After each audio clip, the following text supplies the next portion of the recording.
तमाम आर्टिस्ट यहाँ पे हैं। तो मैं अभी विवेचन की वेशभूषा में हूँ। तो कैसा आपको लग रहा है कि यहाँ कनाडा के अंदर ब्रैम्पटन के अंदर जब रामलीला का आयोजन किया जा रहा है तो आप कौन सी वेशभूषा में आप? मैं आज प्रभु हनुमान जी का जी उनके अवतार में हूँ। जय श्री राम। जय श्री राम। जो मंच के ऊपर मंचन किया है, मैं सूपनखा हूँ, रावण की बहन हूँ। तो उसमें कौन सी वेशभूषा में थे आप? मैं सुमित्रा बनी थी। तो इसका जवाब मैं देना चाहूंगी क्योंकि मैं डायरेक्टर हूँ इसके। जी। बट मुझे ऐसा लगता है कि अगर हमने अभी इतना किया है तो अब हम इसके बाद और नेक्स्ट लेवल करेंगे, तो इसलिए। और कौन से किरदार में मैं शत्रुघ्न बना? शत्रुघ्न। लक्ष्मण रति राखा को करी तर्क बढ़ावे साका। जय श्री राम। जी मिश्रा जी आइए जरा। जी मैं एक बात कहना चाहता हूँ जी, आप सबको बहुत बहुत मुबारक हो। जय श्री राम। मैं दिल्ली में रामलीला में काम करता था, अशोक विहार फेस 1 की रामलीला में बाली बनता था। अरे यार क्या बात है। और तो मैंने शायद देखा होगा क्योंकि मैं भी दिल्ली बहुत रहा हूँ। रामलीला मैदान के अंदर मैं कोई भी दशहरा छोड़ता नहीं था, कोई भी रामलीला छोड़ता नहीं था। अशोक विहार फेस 1 में मैं रामलीला, अक्षय कुमार, भोलेनाथ, वीर बजरंगबली, मैंने सारे रोल किए हैं जी। तो मैंने आज फर्स्ट टाइम कनाडा में रामलीला देखी है। मैं आया तो मुझे बहुत साल हो गए, लेकिन मुझे इतना अच्छा लगा और मेरी अंदर से ऐसी इच्छा हो रही है कि नेक्स्ट टाइम मैं जरूर करूं। और कुछ बनूं ना बनूं, लेकिन बाली जरूर करूंगा। बहुत अच्छा। जय श्री राम। जय श्री राम। तो जी आपका कौन सा किरदार का रोल प्ले कर रहा था। जी आपका? अक्षय कुमार। जी मैंने जनक का रोल किया है। जी। सभी को राम कथा घर घर पहुँचानी है। प्रदेश था अयोध्या, जिसके राजा थे राजा दशरथ। राजा दशरथ की 3 रानियां थी। रानी कौशल्या जो परम ज्ञानी और रूपवती थी, रानी कैकई जो कैकया देश की राजकुमारी थी और शस्त्र विद्या में पारंगत भी थी। युद्ध में वो अपने पति राजा दशरथ के साथ कंधे से कंधा मिलाकर लड़ती थी। और ऐसे ही एक युद्ध में राजा दशरथ के प्राण बचाने के लिए राजा दशरथ ने उन्हें 2 वरदान दिए थे। महाराज दशरथ की सबसे छोटी रानी थी सुमित्रा, जो बड़ी ही शीतल और स्नेहमयी स्वभाव की थी। अयोध्या नरेश के पास दुनिया के सारे सुख होते हुए भी वो संतान न होने के कारण दुखी रहते थे। वहीं दक्षिण में एक परम ज्ञानी ब्राह्मण दिन दुनी रात चौगनी भगवान श्री शिव ने उसे वरदान दिया।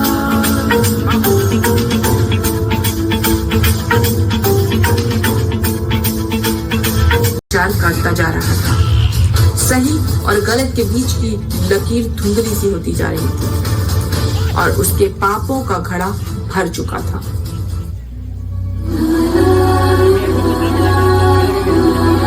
वहीं उत्तर और अपने प्रजाजनों का हित उनके लिए सर्वोपरि था। अष्टावक्र के कहने पर अपने राज्य को अकाल मुक्त कराने के लिए वो हल चलाने निकल पड़े। जहां एक तरफ राजा जनक अपने राज्य को अकाल से बचाना चाहते थे, वहीं दूसरी तरफ राजा दशरथ संतान प्राप्ति के लिए हर संभव कोशिश कर रहे थे। फिर ऋषि श्रृंगी ने संतान प्राप्ति यज्ञ किया, जिसके बाद कौशल्या को पुत्र राम, मैथिली और वैदेही भी बोला जाता है, रावण के पापों का अंत करने के लिए विष्णु और लक्ष्मी जी के अवतार ने राम और सीता के रूप में इस धरती पर जन्म ले लिया था।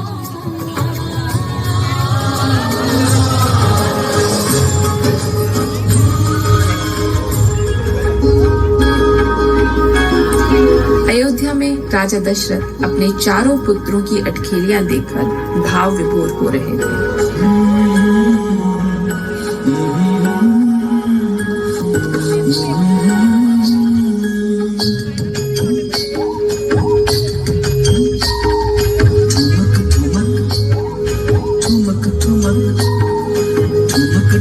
चले राम लल्ला पग पैंजनिया बाजे रे, पग पैंजनिया बाजे रे। सुंदर भाल रूप अति सोहे, सहज विच भुवन को मन मोहे। सुंदर भाल रूप अति सोहे, सहज विच भुवन को मन मोहे। शेष जैसे सहस मुख बरन सके ना, चंदा सूरज लाजे पग पैंजनिया बाजे रे, पग पैंजनिया बाजे रे।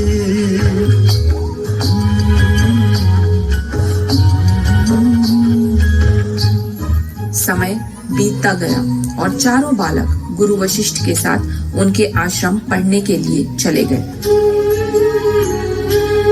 वहीं मिथिला में सीता अपनी बहनों उर्मिला, मांडवी और श्रुतकीर्ति के साथ अपने ज्ञानी पिता की छत्र छाया में बड़ी हो रही थी। भूमि जा जानकी जनक सुता सीता, भूमि जा जानकी जनक सुता सीता, क्षितिज भूमि अवनिजा, क्षितिज भूमि अवनिजा, सुरेखा सुता सीता। एक दिन खेलते खेलते सीता जी अपनी बहनों के साथ पूजा घर जा पहुंची और वहां उन्होंने एक राजा जनक के पूर्वजों को दिया गया था। धनुष पर धूल देखकर सीता जी ने उसे उठाया और उसकी सफाई करने लगी। ये देखकर राजा जनक अचंभित हो गए, क्योंकि बड़े बड़े योद्धा भी इस धनुष को हिला नहीं पाते थे, जो धनुष उनकी पुत्री सीता ने इतनी सहजता से उठा लिया था। उसी समय राजा जनक अपनी पत्नी सुनैना से बोले, सीता का स्वयंवर उसी व्यक्ति से होगा जो इस धनुष की प्रतिष्ठा चढ़ाएगा। समय बीतता गया और वो वक्त भी आ गया जिसका इंतजार तीनों माताएं बड़े लंबे वक्त से कर रही थी। चारों बालक गुरुकुल से लौट आए और अयोध्या में उनका धूमधाम से स्वागत किया गया।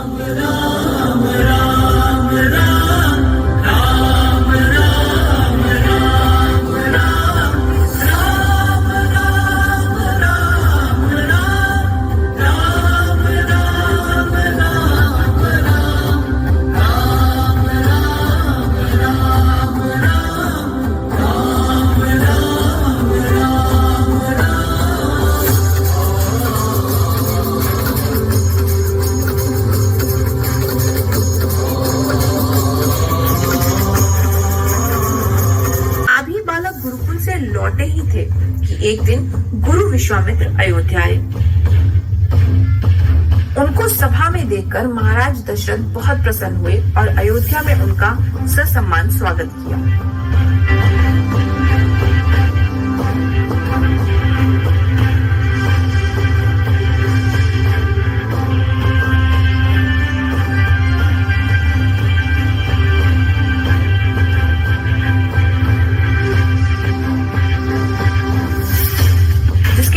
विश्वामित्र ने महाराज दशरथ से कहा कि कुछ दैत्य उनके यज्ञ को भंग करते रहते हैं और निरंतर उनको और अन्य ब्राह्मणों को परेशान करते रहते हैं। ये सुनते ही राजा दशरथ ने तुरंत अपने बड़े बेटे राम और लक्ष्मण को उनके साथ साधुओं की रक्षा करने के लिए भेज दिया।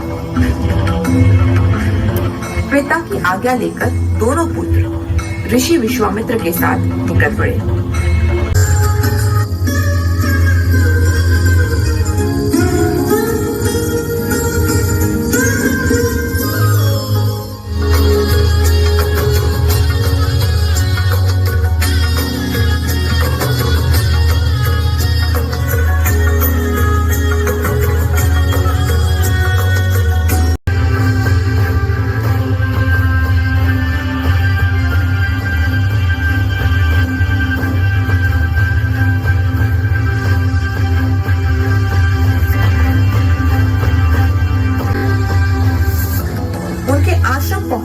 उन्होंने ताड़का जैसी भयंकर राक्षसी का वध किया और सभी साधुओं की रक्षा की।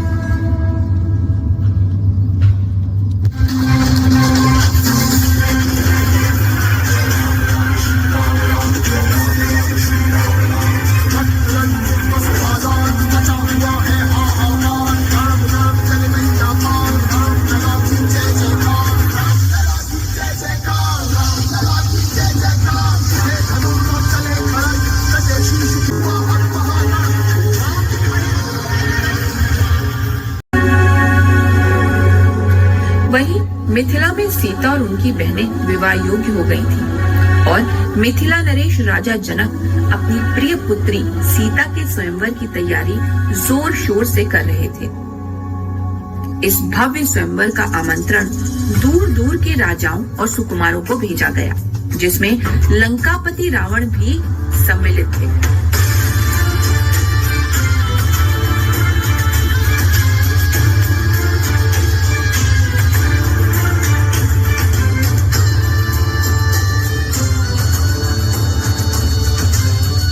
इसके साथ साथ ऋषि विश्वामित्र से भी इस स्वयंवर का हिस्सा बनने का अनुरोध किया गया। क्योंकि उस वक्त राम और सुमित्रा नंदन उनके साथ थे, तो ऋषि ने उन दोनों को अपने साथ आने के लिए कहा।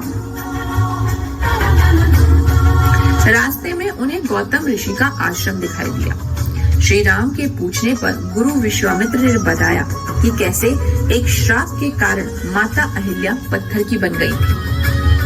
प्रभु श्री राम ने मां अहिल्या को नमन करने के लिए स्पर्श किया, जिसके बाद वो अपने श्राप से मुक्त हो गई और फिर से स्त्री में परिवर्तित हो गई।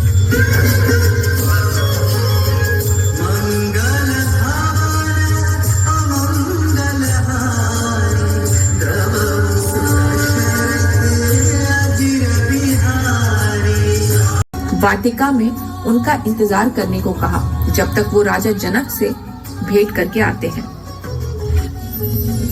श्री राम और लक्ष्मण मिथिला के वाटिका में भ्रमण कर ही रहे थे कि तभी श्री राम ने मां सीता को दूर से देखा और सीता जी ने श्री राम को देखा और देखकर मानो दोनों के मन में एक दूसरे की एक छवि सी बन गई। सीता मैया ने पूजा करते समय मां पार्वती से मन ही मन श्री राम को अपने पति के रूप में मांग लिया।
स्वयंवर के दिन राजा जनक की शर्त के अनुसार भगवान शिव के धनुष को उठाने के लिए बलशाली राजा और राजकुमार पहुंचे। इन राजाओं में लंकापति रावण भी पहुंचे।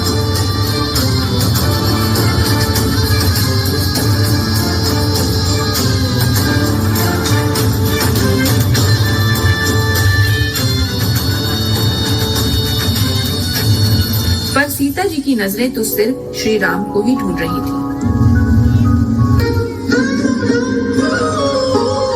सहज मनोहर मूर्ति दो, कोटि काम उपमा लघु सो, सरद चंद निंदक मुख नीके, नीरज नयन भावते जी के।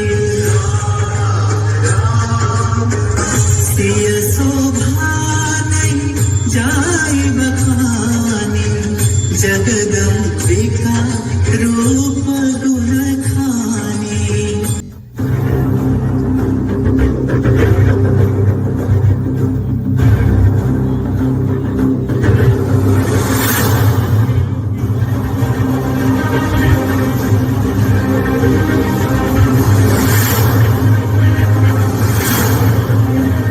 सभी राजाओं ने, सभी राजकुमारों ने बड़े प्रयत्न किए, पर सब के सब असफल रहे।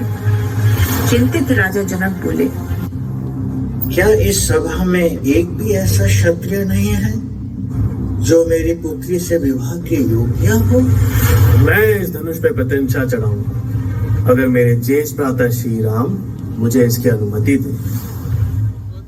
विश्वामित्र भंजहु भवचापा मेटहु तात जनक परितापा।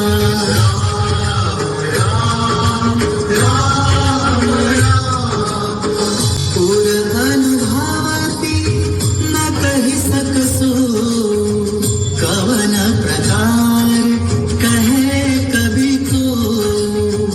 तेहि विधि रहा जाहि जस भाव तेहि दस देखियो कौशल राम। राम राम राम राम राम राम राम राम।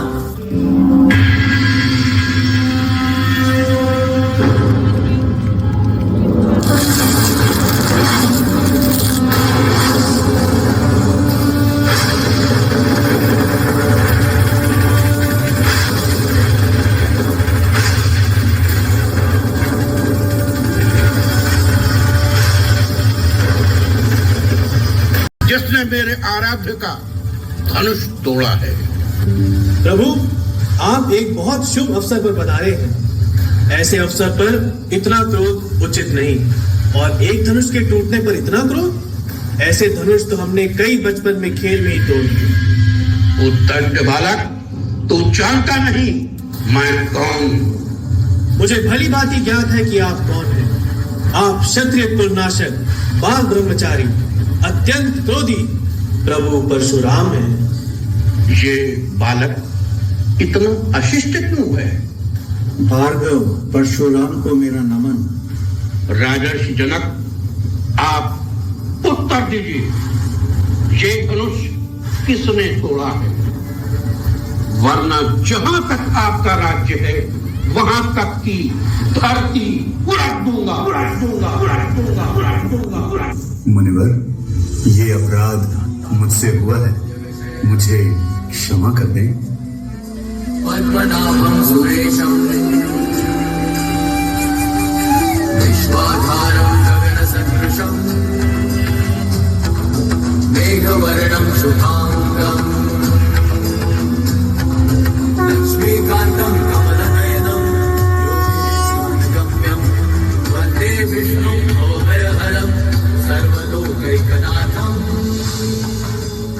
लेकिन जब श्री परशुराम को भगवान राम में विद्यमान विष्णु के अवतार का आभास हुआ तो वो माता सीता और राम को आशीर्वाद देकर वहां से चले गए।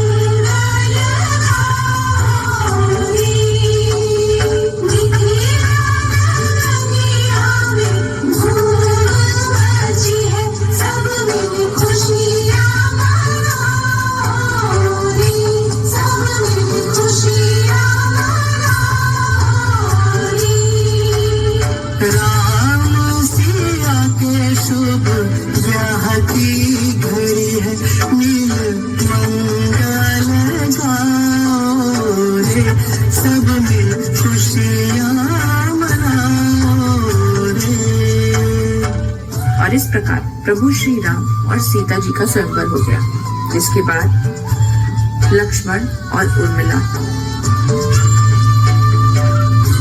भरत और मांडवी, शत्रुघ्न और श्रुतकीर्ति का भी विवाह संपन्न हुआ।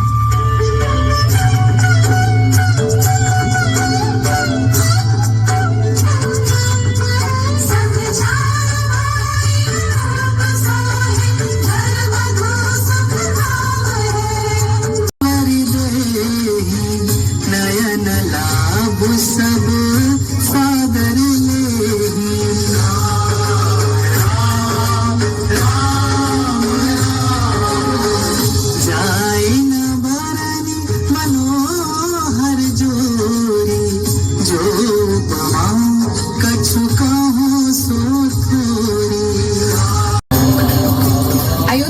राजा दशरथ अपने बड़े पुत्र यानी कि प्रभु श्री राम के राज्याभिषेक की तैयारियां करने में जुट गए।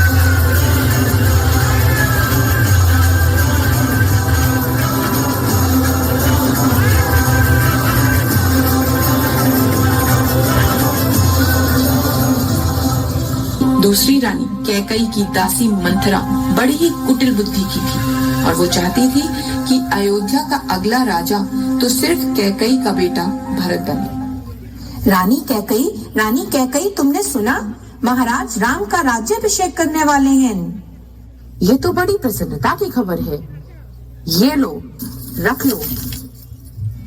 अपना हार रहने दीजिए रानी। कौन सा राजकुमार भरत राजा बनने वाले हैं? राम के राजा बनते ही वैसे भी रानी कौशल्या यहाँ की राजमाता बन जाएंगी और हम सबको उनकी आज्ञा गया था। एक दिन राजा दशरथ आखेट के लिए जंगल गए।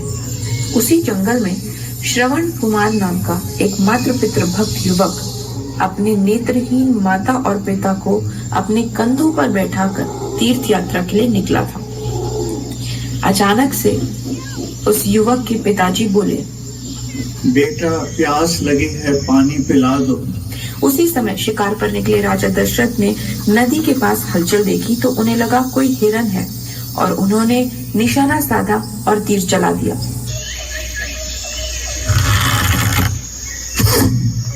अचानक से एक मनुष्य के कराहने की जोर से आवाज आई। महाराज दशरथ घबराते हुए वहां पहुंचे और उन्होंने घायल श्रवण कुमार को देखा और वो विचलित हो गए। हे पुत्र, तुम कौन हो और इस घने जंगल में नदी किनारे क्या कर रहे हो?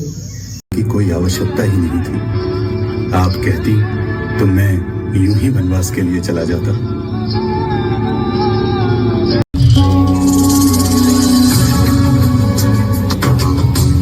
और इस प्रकार प्रभु श्री राम अपनी पत्नी सीता और छोटे भाई लक्ष्मण के साथ 14 वर्ष की वनवास की यात्रा पर निकल पड़े। उधर अयोध्या में जैसे मानो दुख के बादल छा से गए हों। श्री राम अयोध्या से निकलकर गंगा के तट पर पहुंचे और वहां उन्होंने केवट को देखकर कहा, क्या आप हमें ये नदी पार कराएंगे? हे प्रभु, अवश्य कराऊं, पर उससे पहले मैं आपके चरण धोऊंगा, क्योंकि आपने अपने चरणों के स्पर्श से माता अहिल्या को पत्थर से इंसान बना दिया था। कहीं आपके चरणों के स्पर्श से मेरी नौका बदल गई तो मैं धनार्जन कहाँ से करूँगा?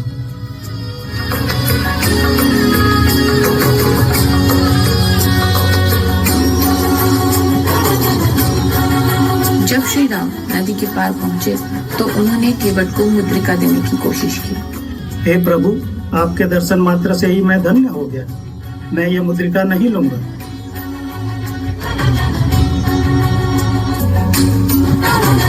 राम, सीता और लक्ष्मण चित्रकूट में निवास करने लगे।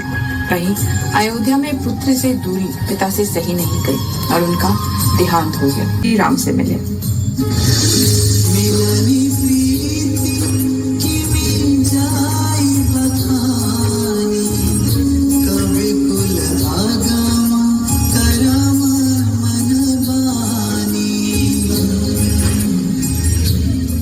हे ज्येष्ठ, अयोध्या का सिंहासन सिर्फ आपका है।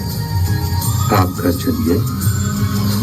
नहीं भरत, अब अयोध्या का ध्यान तुम्हें रखना है।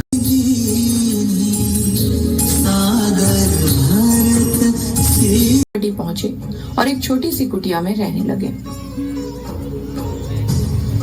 तभी वहां रावण की बहन शूर्पणखा घूमते घूमते पहुंची और उसने दूर से प्रभु श्री राम को देखा और उनके रूप को देखकर उन पर मोहित हो गई।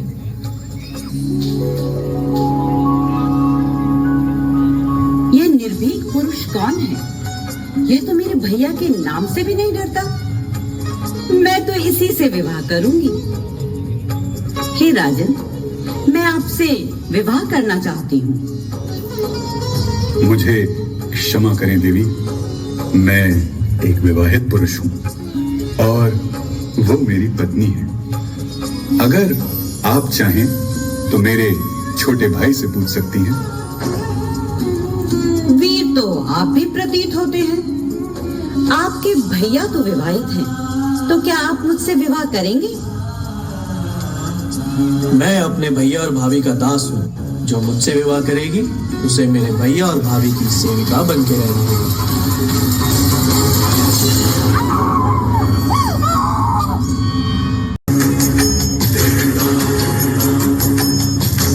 नाक कटने का अपमान शूर्पणखा के लिए अपार था। उसने मन में अपने इस अपमान का बदला लेने की प्रतिज्ञा ली और लंका पहुंची और अपने बड़े भाई से अपने दुख के बारे में बताया। भैया, उस वनवासी राम ने मेरी नाक काट दी, मेरा रूप मुझसे छीन लिया, उसका वध कर दीजिए। ये तो मेरी बात पर ध्यान ही नहीं दे रहे, कुछ और करना होगा। और भैया, उस वनवासी राम की पत्नी सीता इतनी रूपवान है कि उसे किसी देश की रानी होना चाहिए। बल्कि मैं तो कहती हूँ कि उसे तो दशानन यानी आपकी पत्नी होना चाहिए। तुम चिंता ना करो बहन, मैं तुम्हारे इस अपमान का बदला अवश्य दूंगा।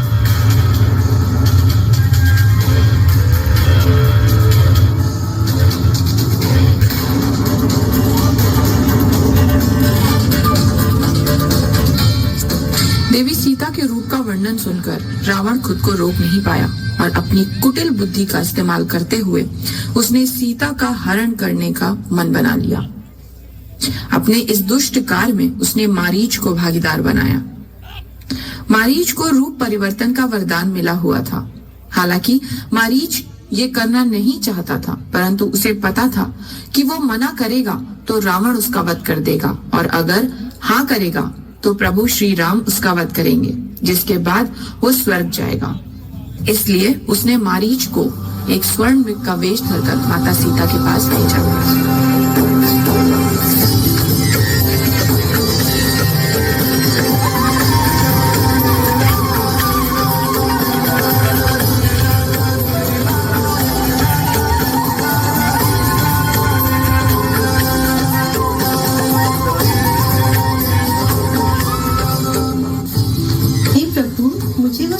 चाहिए। अवश्य सीते। भैया, ये किसी असुरी शक्ति का छलावा लगता है, आप वहाँ मत जाइए। हे अनुज, तुम व्यथित मत हो, मैं जल्द वापस आऊंगा, पर मैं तुम्हें सीता की सुरक्षा का दायित्व देता हूँ।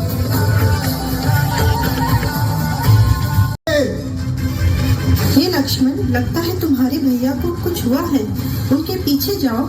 आप चिंतित मत होइए भाभी, ये किसी असुरी शक्ति का छलावा लगता है। भैया बिल्कुल ठीक है।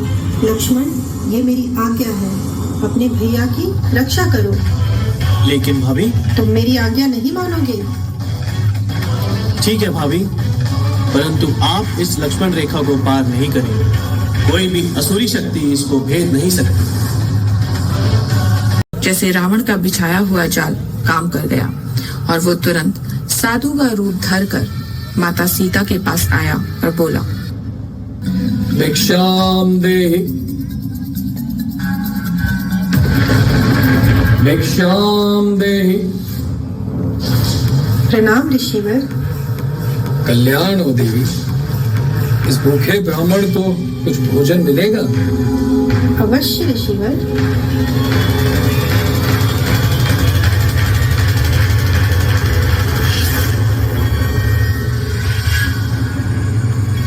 ये रेखा मेरे देवर लक्ष्मण ने मेरी सुरक्षा के लिए खींची है और मुझे इसे पार ना करने का अनुरोध किया है। बस, तो मुझे भिक्षा नहीं चाहिए। आज एक भूखा ब्राह्मण इस कुटिया से वापस लौट जाए।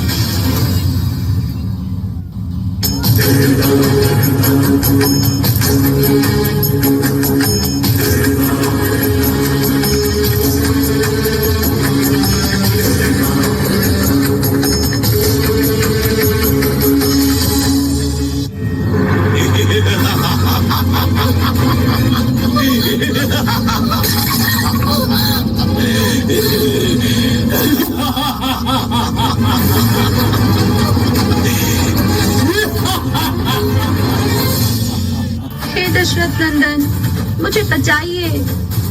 लक्ष्मण, मुझे बचाओ।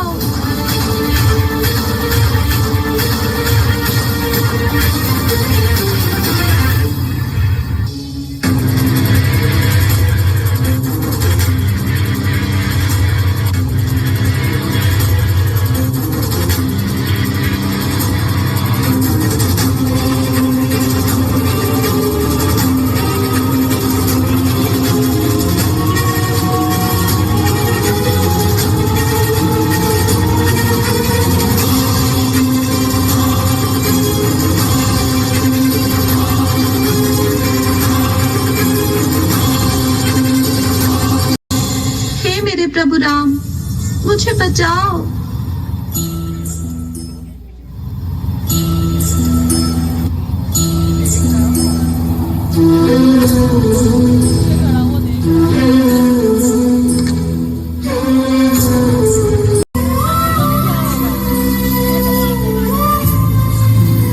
व्यथित और चिंतित राम और लक्ष्मण माता सीता को ढूंढते हैं और वहीं उनकी भेंट घायल जटायु से होती है और वो प्रभु श्री राम को पूरी बात बताते हैं।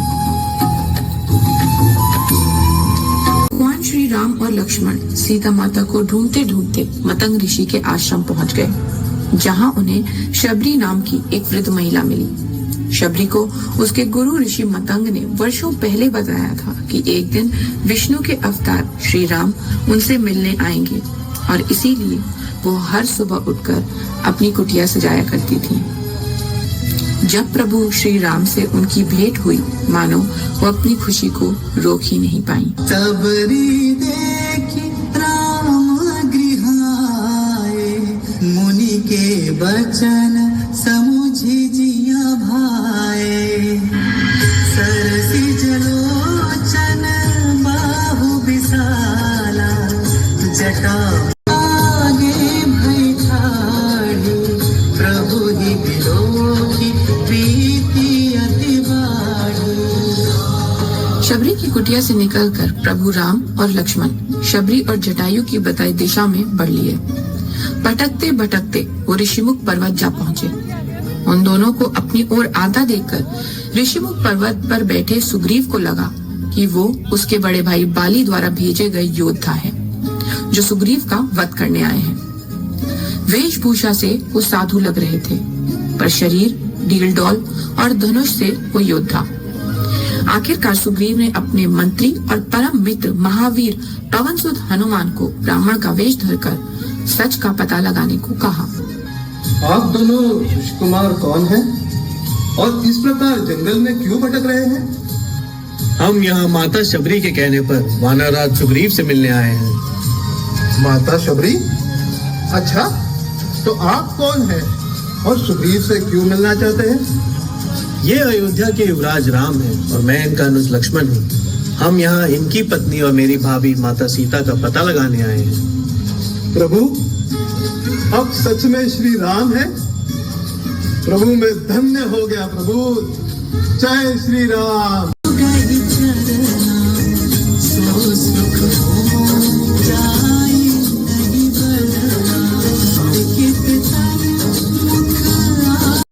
सुग्रीव ने श्री राम को अपनी व्यथा बताई कि कैसे उनके बड़े भाई महाबली बाली ने उसकी पत्नी को बंधक बनाकर रखा हुआ था और उसे उसी के राज्य से बाहर निकाल दिया था। बाली के डर से वो ऋषिमुख पर्वत पर आकर छुप के रहने को मजबूर हो गया था। यदि मेरे पास राजपाट होता तो मैं अपनी पूरी वानर सेना को माता सीता का पता लगाने भेज देता। मित्र, हमें हनुमान ने तुम्हारी व्यथा बता दी है और सबसे पहले हम उस अत्याचारी बाली का वध करेंगे।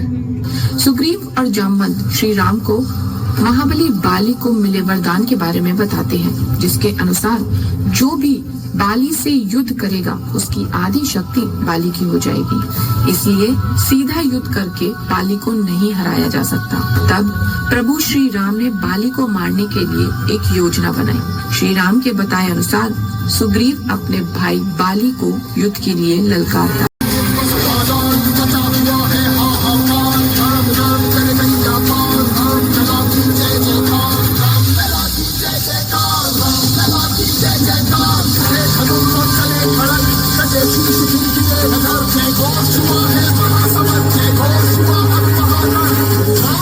बाली को मारना ही नहीं था तो मुझे वहाँ भेजा क्यों?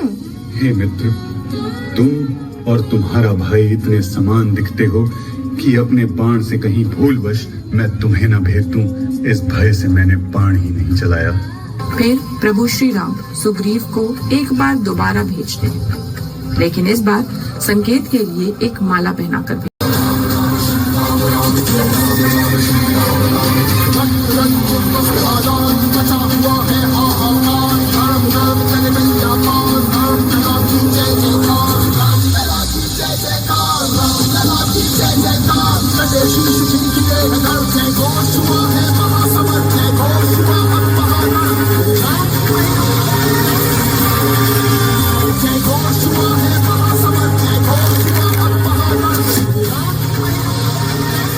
में आप मर्यादा पुरुषोत्तम हैं, तो आपने मुझे इस प्रकार धर्म के विरुद्ध छुपकर क्यों मारा? हे महाबली बाली, जिस धर्म का ज्ञान आज मुझे दे रहे हो, उस धर्म और सदाचार का पालन तुमने अपने जीवन में कब किया? अपने अनुज की पत्नी पर कुदृष्टि डालने वाले को दंड देना अनिवार्य है। वंशज और अयोध्या के राजा भरत के प्रतिनिधि के रूप में तुम्हें इस जघन्य अपराध का दंड देने के लिए बाध्य हूं। हर व्यक्ति अपने द्वारा किए गए सत्कर्मों और दुष्कर्मों के लिए स्वयं उत्तरदायी है। मैं आपका आभारी हूं कि अपने जीवन के अंतिम क्षणों में आपने मुझे मेरे पापों का आभास कराया। हे अनुज सुग्रीव, तुम भी मुझे मेरे अपराधों के लिए क्षमा करना। जय श्री राम। और इस प्रकार श्री राम महाबली बाली का वध करके सुग्रीव को राजा और तारा को रानी बनाते हैं। जय श्री राम, जय श्री राम, जय श्री राम। माता सीता की रक्षा करते हुए जटायु का अंत हुआ था। तब संपाति वानरों के इस समूह को बताते हैं कि उन्होंने लंकापति रावण को माता सीता को लंका की ओर ले जाते हुए देखा था।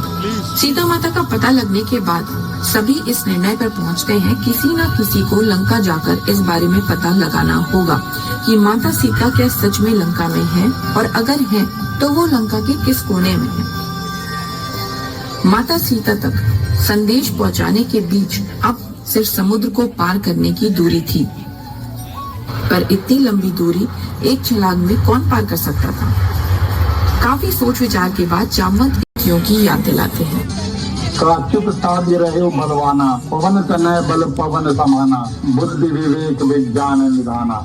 हे पवन पुत्र हनुमान, अब समय आ चुका है कि तुम अपनी विस्मृत शक्तियों का पुनः स्मरण करो। जय श्री राम, जय श्री राम, जय श्री राम।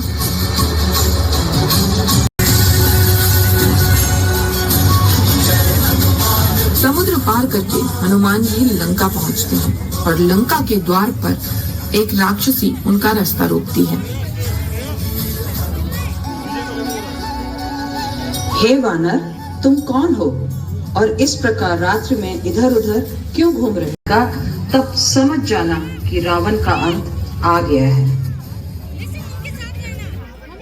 लंका पहुंचकर हनुमान जी कोने कोने में माता सीता को ढूंढने लगते हैं। लंका में घूमते घूमते एक घर में उन्हें तुलसी का पेड़ लगा दिखता है और साथ ही वहाँ पे श्री राम का नाम लिखा होता है। हनुमान मन ही मन सोचते हैं कि ये प्रभु श्री राम के किस भक्त का घर है। तभी उन्हें वहाँ पर विभीषण दिखते हैं जो श्री राम के नाम में मेरे और माता सीता के अलावा प्रभु श्री राम का नाम लेने वाले हे मित्र, तुम कौन हो? हे राजन, मैं प्रभु श्री राम का दूत हूँ और माता सीता का पता लगाने लंका नगरी आया हूँ। क्या आप मेरी सहायता कर सकते हैं?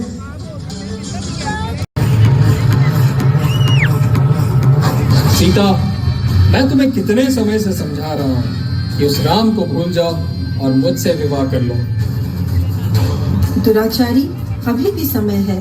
मुझे ससम्मान मेरे पति के पास जाने दे और उनकी शरण में चले जा। दशरथ नंदन बड़े ही क्षमाशील हैं, वो तुम्हें अवश्य क्षमा कर देंगे। तुम्हारे राम ने तुम्हें वन वन भटकने के सिवा किया क्या है? तुम मुझसे विवाह कर लो, मैं तुम्हें सोने की लंका की रानी बना दूंगा, तीनों लोगों के अनमोल वस्त्रों और आभूषणों से सुसज्जित कर दूंगा। और कुछ राक्षसियां खड़ी थीं। हनुमान लघु रूप धर के एक वृक्ष के पीछे छिप जाते हैं।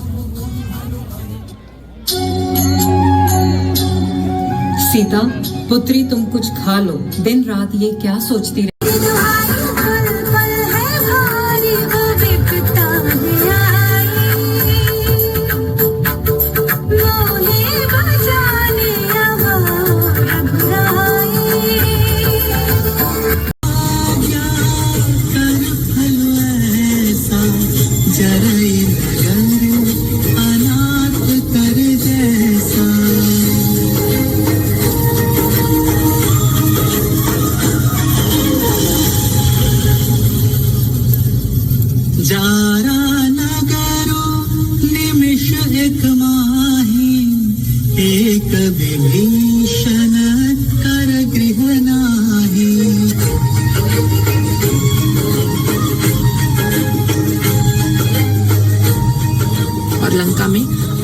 के बाद हनुमान जी माता सीता के पास पहुंचते हैं और उनसे आशीर्वाद लेकर और पहचान चिन्ह के लिए चूड़ामणि लेकर चले जाते हैं।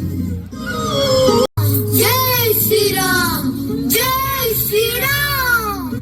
माता सीता से मिलकर जब हनुमान, अंगद और बाकी वानर किष्किंधा पहुँचे तो उनका स्वागत बड़े हर्षोल्लास के साथ हुआ। जय श्री राम, जय श्री राम। प्रभु प्रभु, हनुमान ने माता सीता का पता लगा लिया। चलत मोहि चूड़ामणि दीन्हि, रघुपति हृदय लाई सोई लीन्हि। नाथ जुगल लोचन भरि बारी, बचन कहे कछु जनक कुमारी। हे पवनसुत, मैं इसके लिए तुम्हारा सदैव आभारी रहूंगा। आज से पूरा विश्व ये जानेगा कि अंजनी पुत्र पवनसुत हनुमान मुझे मेरे प्रिय भ्राता भरत के समान प्रिय है। वहीं दूसरी तरफ लंकापति रावण को विभीषण बार बार समझाने का प्रयत्न करता रहा। माता सीता को श्री राम के पास वापस भेजते। विभीषण से क्रोधित होकर रावण ने विभीषण को लंका से निकाल दिया। अस कहि चला विभीषण जबहि, आयुहीन भये सब तबहि। जिसके बाद विभीषण समुद्र लांघकर श्री राम के शिविर में पहुंचा। हे दशरथ नंदन, इस प्रकार हमें विभीषण को अपने साथ नहीं मिलाना चाहिए। वो रावण का गुप्तचर भी हो सकता है। हे रीछपति, लंका में इन्होंने हमारी सहायता की थी। मान्यवर, विभीषण शरणार्थी हैं और धर्म शरणार्थी को शरण देने को कहता है। अगर स्वयं रावण भी शरणार्थी बनकर आता तो उसे भी क्षमा कर देता। पूरी वानर सेना समुद्र के तट पर पहुंच गई, पर सामने आई सबसे बड़ी दिक्कत, क्योंकि इतनी बड़ी सेना। नहीं लक्ष्मण, इस समुद्र में अनेकों जीव जंतु रहते हैं। मैं सागर देवता का आवाहन करूंगा। करे बिना राम ही संग लक्ष्मण, करत विलंब सिंधु क्षण प्रतिक्षण। प्रभु श्री राम और लक्ष्मण की कई दिनों की घोर तपस्या के बाद भी जब सागर देवता ने रास्ता देने से इनकार कर दिया, तब प्रभु श्री राम को अत्यंत क्रोध आया। अब समस्त धरती देखेगी राम का क्रोध। प्रभु, मुझे क्षमा कर दें। तो सागर पार करने का मार्ग बताएं। प्रभु, इसके लिए बड़ा ही सरल उपाय है। आपकी सेना में 2 भाई हैं, नल और नील। दोनों को बचपन में श्राप मिला था कि वो जिस भी चीज को समुद्र में फेंकेंगे वो कभी नहीं डूबेगी। जिसके बाद वानर सेना ने नल और नील की सहायता से राम सेतु को बांधने का कार्य आरंभ कर दिया।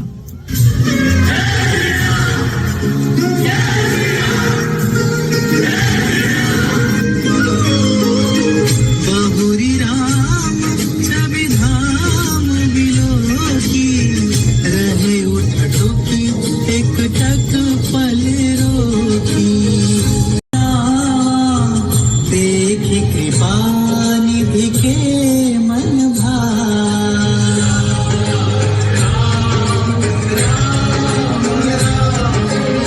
चली सेन कछु बरनी न जाई, कर जहि मर कट भट समुदाई।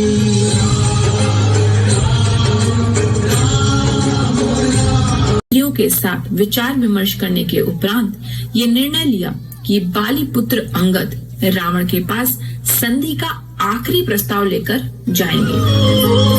बंदी चरण पुर धरि प्रभुताई, अंगद चले सब सुत बंका।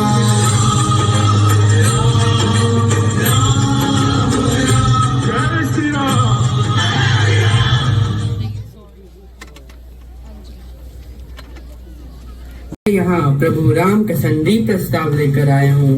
अभी भी समय है दशानंद, माता सीता को सम्मान प्रभु श्री राम तक पहुँचा दो और अपने द्वारा किए पापों के लिए क्षमा मांग लो। मेरे प्रभु बड़े ही क्षमाशील और करुणामयी हैं, वो तुम्हें क्षमा कर देंगे। समुद्र पार कर लेने से युद्ध नहीं जीते जाते हैं। युद्ध जीतने के लिए योद्धा और सैनिक चाहिए, ना कि वानरों की सेना। जाओ कह दो अपने राम से, अब इस बात का निर्णय युद्ध भूमि नहीं होगा। ए मूर्ख वानर, जाके अपने उस राम से कह दे कि योद्धा युद्ध करते हैं, बार बार संधि प्रस्ताव नहीं भेजते। इंद्रजीत, तुम्हारे जैसे ज्ञानी के लिए तो मैं ही काफी हूँ। मैं बाली पुत्र अंगद यहाँ बैठे समस्त शूरवीरों को चुनौती देता हूँ कि अगर किसी ने भी मेरा दायां पैर हिला दिया तो मैं स्वयं प्रभु राम को वापस जाने के लिए कह दूंगा।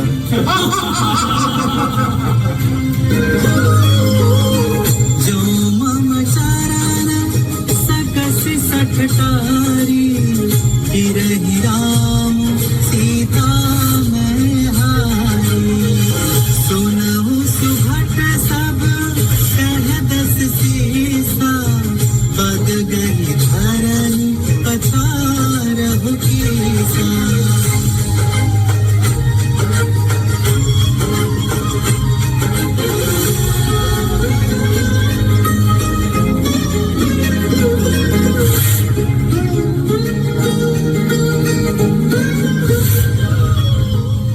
है दशानंद, आप तो मेरे पिता के मित्र हैं, आप मेरे पैर कैसे छू सकते हैं? ठीक है फिर। जय श्री राम, जय श्री राम, जय श्री राम, जय श्री राम, जय श्री राम। वहीं दूसरी तरफ रावण के असुर भी युद्ध भूमि में पहुंच गए।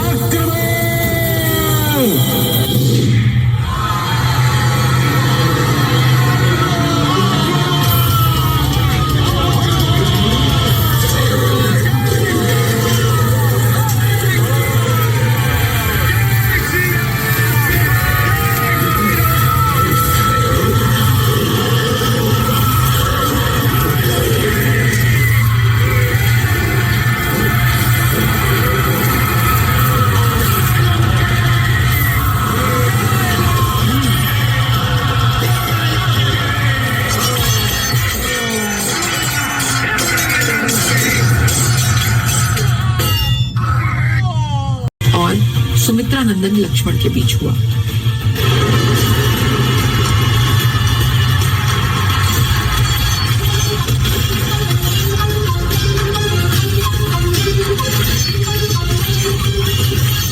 तो तुम मेरे नागपाश से बच गए, लेकिन अपनी मृत्यु से कब तक बचोगे? माया का उपयोग करके तुम कब तक झूठी जीत का दावा करोगे मेघनाथ? तुम जानते नहीं तुम किससे लड़ रहे हो। मेरा नाम इंद्रजीत ऐसे ही नहीं पड़ा। मैं इंद्र नहीं हूँ जो तुमसे हार जाए।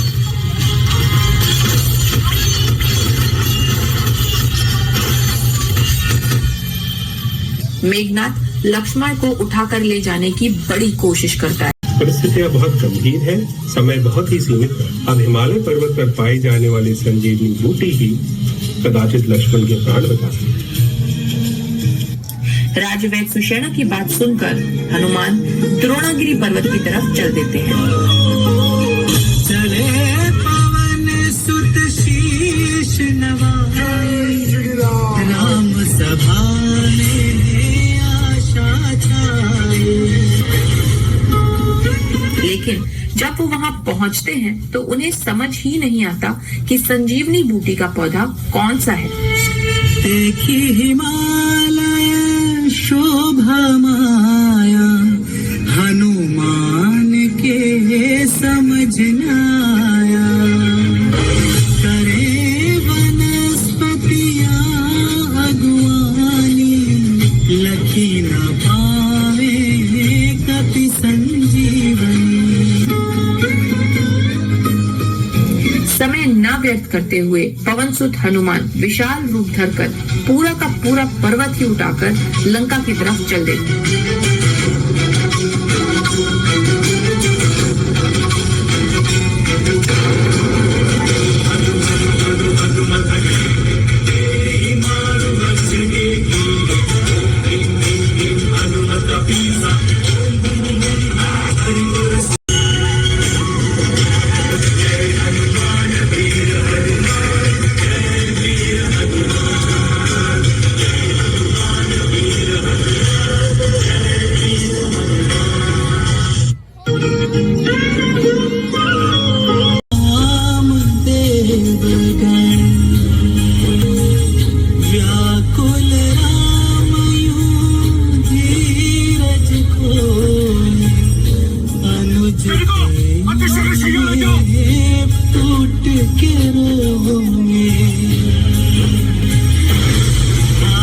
जी को पुनर्चेतना में ले आते हैं।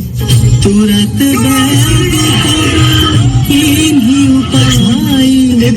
उठी बैठे लक्ष्मण हर्ष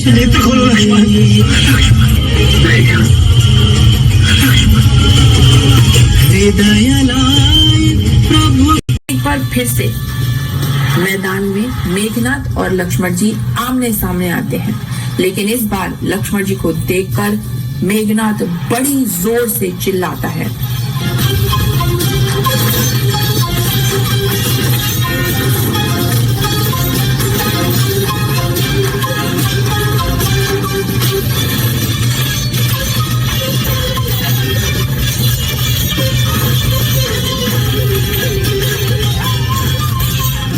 लक्ष्मण, तुम 2 बार बच गए।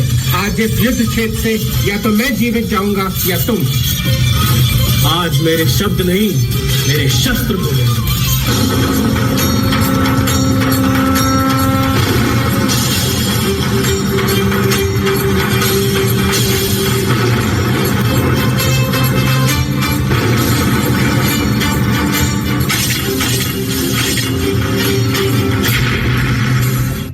मेघनाथ के अंत के बाद रावण अपने भाई कुंभकर्ण को युद्ध मैदान में भेजता है।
जाकर अपने राम को बुलाओ, जिसका नाम तुम सब जपते रहते हो।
समक्ष खड़ा हूं। याद रखना, ये युद्ध तुम्हारे जीवन का अंतिम युद्ध है।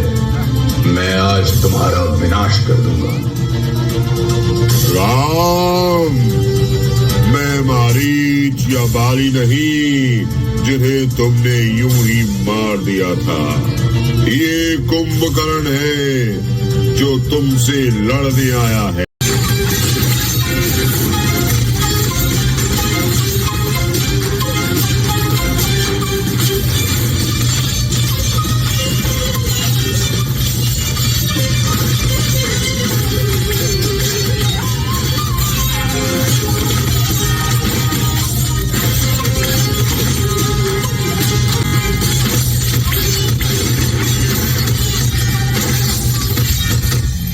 एक करके रावण की सेना के सारे सेना नायक स्वर्ग लोक धारते जाते हैं। अपने प्रिय पुत्र मेघनाथ और भाई कुंभकर्ण की मृत्यु के बाद रावण युद्ध भूमि में उतरता है।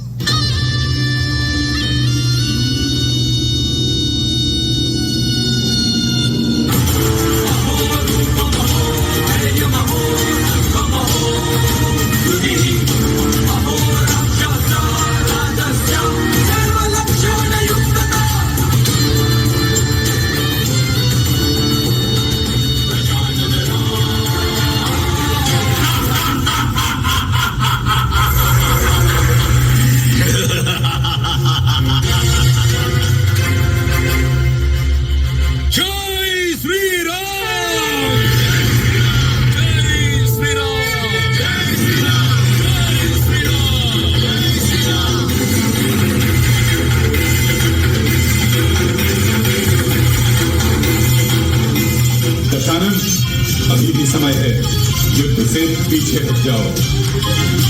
अपने सारे प्रियजनों को खोने के बाद अब पीछे हटने का मार्ग मेरे लिए बंद हो चुका है। मृत्यु ही एकमात्र विकल्प है, या तुम्हारी या मेरी।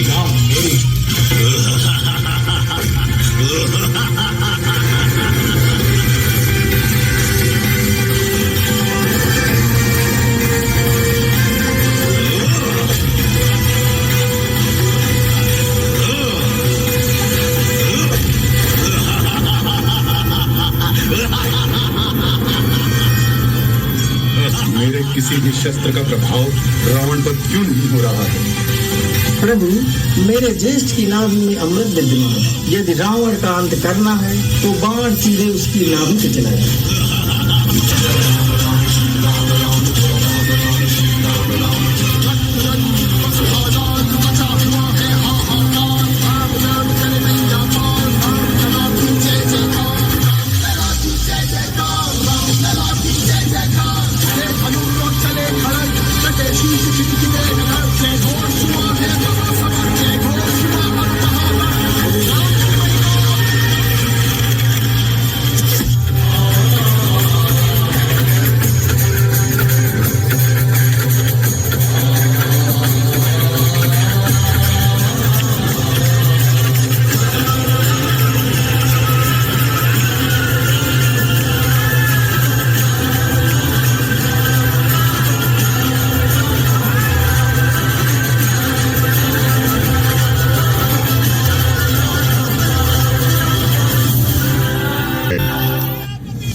लक्ष्मण, आज जिस रावण को तुम इस भूमि पर गिरा देख रहे हो, वो अपने अहंकार से हारा है।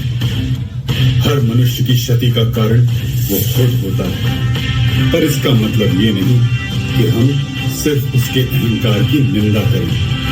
हमें उसमें विद्यमान ज्ञान और विवेक का सम्मान भी करना होगा। तो जाओ लक्ष्मण, और रावण से उसके जीवन का अंतिम ज्ञान लेकर आओ। जी भैया।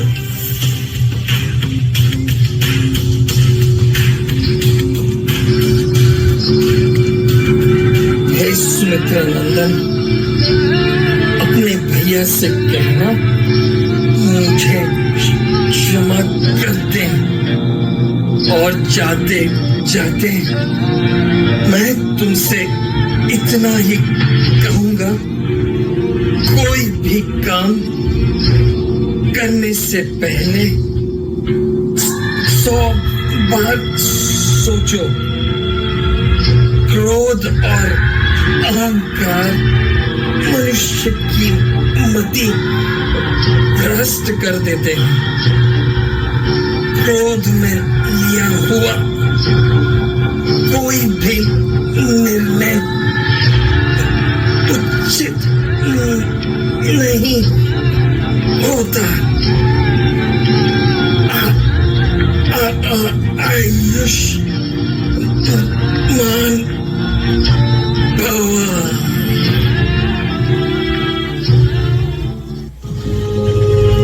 और इस प्रकार प्रभु श्री राम ने अहंकारी और अत्याचारी रावण का अंत किया और अपनी पत्नी माता सीता को लंका से मुक्त कराया। 14 वर्ष के वनवास के बाद प्रभु श्री राम, माता सीता और सुमित्रा नंदन लक्ष्मण अपने भक्त हनुमान के साथ अयोध्या पहुंचे, जहां उनका स्वागत धूमधाम से हुआ।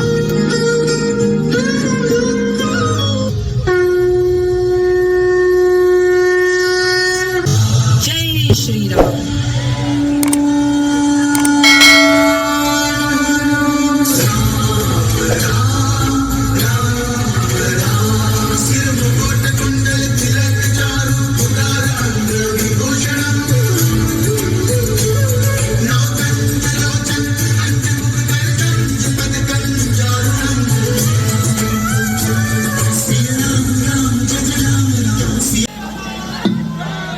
एक बार आप सभी लोगों को थैंक यू बोलना चाहते हैं। आई नो आप बहुत देर से हमारी रामलीला देख रहे हैं, बट मैं ये कहना चाहती हूँ कि हमें जो सारे कांड हैं रामचरितमानस और रामायण के, बहुत लंबे हैं, उनको 1.5 घंटे में दिखाना बहुत मुश्किल काम है। और यहाँ पे जितने यहाँ पे विशेषज्ञ मुझे दिख रहे हैं, अगर वो उनको सब सही लगाओ, आई होप। हमने कोशिश की है कि सारी चौपाइयाँ जो इम्पोर्टेंट है वो दिखाएं, पर ये सब करने के लिए it was not my own alone job. पूरी टीम जो यहाँ है, इंक्लूडिंग दीज चिल्ड्रन, 103 बुखार है बच्चों को, पर वो स्टेज पे बैठे हैं बिकॉज प्रभु श्री राम के लिए उन्हें ये करना है। 4 महीने से नॉन स्टॉप रिहर्सल्स चल रही हैं। 105 लोगों की टीम है। जनवरी से कॉस्ट्यूम्स आ रही हैं और अभी भी कुछ कम है। तो उम्मीद करते हैं आपको ये पसंद आया होगा। सारे बच्चे जो यहाँ पे हैं उन सभी से मैं कहूंगी ये सब कुछ आपके लिए किया गया है। Go home and ask your parents, who is Hanuman ji, who is Jamvant, who's Prabhu Ram and why is Lakshman so important? Go back home and ask these questions to your parents. एक बार फिर से पूरे प्रांगण में जोर से आवाज आनी चाहिए, जय श्री राम। जय श्री राम। जय श्री राम। हाँ, एक बार टीम टीचो, जय श्री राम। जय श्री राम। जय श्री राम।